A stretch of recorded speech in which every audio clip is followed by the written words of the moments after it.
Hi there, Winston from BCB Supply. We're online at www.bcbeesupply.ca. We hope to see you there if you're remote, but if you're in Vancouver, we hope to see you at the store. We're constantly getting questions about what to do with varroa mites and what to do with feeding in preparation for winter. So I thought I'd address a little bit about that today. In other videos we talk about mite treatments and what you can do if you have varroa mite, but I'd like to talk to you today about feed. Once you take honey out of your hive, what does that leave the bees for winter? So some people focus in on sugar syrup, which right now through most of the year we're giving 1 cup of sugar plus 1 cup of water, mix it together, and that becomes the feed, because that's kind of close to plant nectar. But as we get closer to colder temperatures, you may want to thicken up that sugar syrup, and we currently have most of our mixtures at 2 to 1. So hopefully that is less likely to freeze. It's a little bit more expensive, but it ends up being thicker and easier for the bees to store. And there are different types of feeders that we carry to allow you to do that.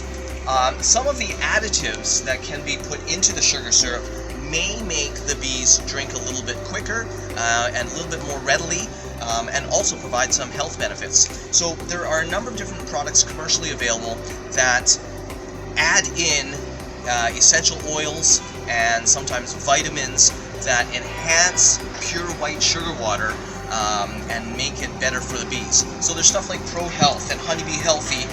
There's also Nosebit Plus, which has been shown to provide quite a bit of benefit for the bee gut against things like nosema disease.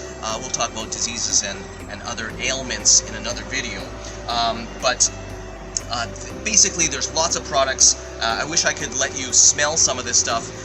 It's wonderful smelling stuff that will entice and enhance the feeding experience for the bees, and that all gets added to sugar water. Another set of products are dried natural products. This is something called BT, made locally and is a derivative of the thyme plant. By adding this to sugar syrup, you actually give the bees a little bit of a better fighting stance for varroa mites, because mites don't really like thyme. But before we get into too much of the science of that, this is instead of being a liquid format, this is a dried format that gets added and dissolved into sugar syrup. We also have a dried lactobacillus product. So this is actually kind of like yogurt for the bee gut. So again, we've got lots of different products that enhance the health and vitality of the bees, and we recommend using any of them to enhance your sugar water, because otherwise you're just giving white sugar and water mixed together.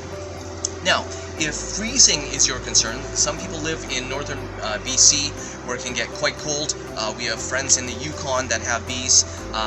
You're probably not going to use any liquid product because it will freeze before the end of October. So we do have items such as fondant, which is multiple sugars in a consistency that is not quite liquid, not quite solid. So that's unlikely to freeze, but is also good for the bees, just short of where honey would be. If you're in really cold temperatures, you can also use dehydrated sugar. So this is a sugar block. It's like a sugar cube, but in big format. That will actually absorb moisture in the hive, will provide food for the bees, and will last all the way until February if your bees aren't too numerous. Now we're getting a little bit of sound here. I'm just going to wrap up by talking about protein in the hive.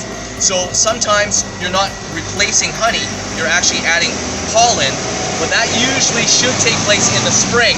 So we'll see you back here in about 3 or 4 months with a different video, and we'll talk about adding pollen to the hive. Either patties that you make yourself or that come in this format, which will give the bees more of a population boost.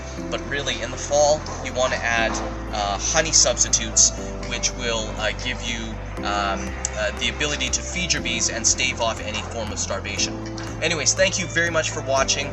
We hope to see you or hear from you over the fall months as we prepare for winter. Thank you.